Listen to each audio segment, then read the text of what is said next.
Mister Mariotti, al termine di questa prima uscita ufficiale della Torres, questa gara amichevole sul campo della Nuorese, 2-1 il risultato, che cosa ha visto? È un po' una parola difficile questa, Tite. Ho visto poco di quello che è la mia intenzione di calcio, poco quello che è un po' tutto.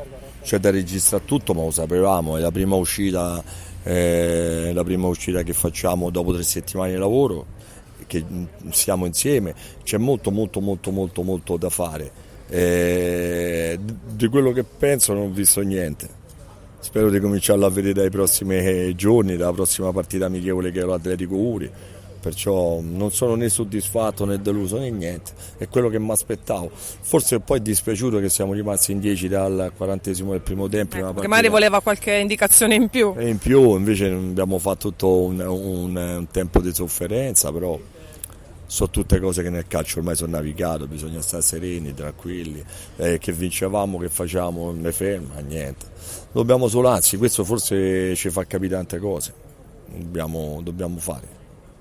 Quindi insomma una partita che è servita perlomeno a capire dove c'è da lavorare. Assolutamente sì, c'è capito dove c'è da allenarci più che da lavorare, perché il lavoro è un'altra cosa, molto più impegnativa.